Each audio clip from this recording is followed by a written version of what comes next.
সর্বোচ্চ ভোট দিয়েছেন। তো আমি দীর্ঘ 17 বছর কারাগারে ছিলাম, আপনারা জানেন। দীর্ঘ 17 বছরের মধ্যে 7 বছর আপনি ফাঁসির ছেলে ছিলাম। ফাঁসির ছেলে থাকা কি যন্ত্রণাদায়ক, এটা কেউ না থাকলে বুঝতে পারবে না। ফাঁসির ছেলে থাকা অবস্থায় আমার পরিবার পরিজনদের সাথে আমার দেখা করতে দেয় নাই। 20 সাল থেকে আমার সাথে কারো দেখা হয় নাই। অন্ধকারে ছিলাম। আমার মা ইন্তেকাল করলো, আপনারা গেছেন, জান নাই? অনেকেই গেছেন। মার জানাজায় আমার আসতে দিল না, তার মুখটা পর্যন্ত দেখতে দিল না। তাহলে কি যন্ত্রণায় ছিলাম আপনারা এটা উপলব্ধি করতে পারেন। তো আমি 18ই আগস্ট আমাদের রায় দেওয়ার কথা ছিল। 18ই আগস্ট রায় দিলে 3-4 মাসের মধ্যে আমাদের ফাঁসি দণ্ড দিয়ে আমাদেরকে হত্যা করা হতো। কিন্তু আল্লাহর অশেষ রহমত, 5 তারিখে সরকারের পতন হলো। 8 মাস আইনি লড়াই করে আমি মুক্তি পেয়েছি। তো আপনাদের অনেকেই আমার জন্য দোয়া করেছেন, করে নাই?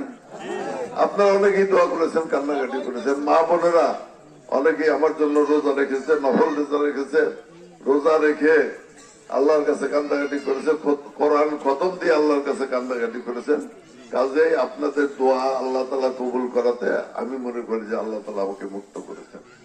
এবং এই জন্য আমি আপনাদের কাছে, মা বোনদের কাছে কৃতজ্ঞ এবং পরম করুণাময় আল্লাহ তাআলার কাছে সবসময় শুকরিয়া আদায় করি, সবসময় শুকরিয়া আদায় করি। আলহামদুলিল্লাহ, আলহামদুলিল্লাহ। আল্লাহ তাআলা করে নিজে হাতে ধরে আপনাদের সামনে আনছে, তাই না? কোনদিন কি চিন্তা করছি এই ফাঁসির ছেলে থেকে যে আপনাদের সাথে আবার দেখা হবে, আবার কথা হবে? কোনদিন চিন্তা করি নাই। আপনারাও কোনদিন চিন্তা করেন নাই যে সালাম বিন্দু আবার এসে আমাদের সাথে কাজ করবে, ঠিক না? কাজেই পরম করুণায় আল্লাহ তাআলা ইচ্ছায়ও আমি মনে করেছিলাম যে শেষ জীবন, কিন্তু পরম করুণাময় আল্লাহ তাআলার ইচ্ছায় আমাকে মনোনয়ন দেওয়া হয়েছে। আমি অল্প কয়েকদিন সময় পেয়েছি, কাজ শুরু করেছি। আপনারা, আমি সব জায়গায় যেতে পারি নাই, সব জায়গায় মানুষের সাথে কথা বলতে পারি নাই। আমি সেই কারণে বলতে চাই যে আমি পরম করুণায় আল্লাহ তাআলার একবারে খাস রহমতে যেহেতু আপনাদের সামনে আসছি, আমার আর জীবনে কিছু চাওয়া পাওয়ার নাই। আছে কি? কিছুই চাওয়া পাওয়ার নাই। আমার 2টা মেয়ে আল্লাহ দিলে, আল্লাহ রহমতে ওরা মা বাপ ছাড়াই মানুষ হয়েছে।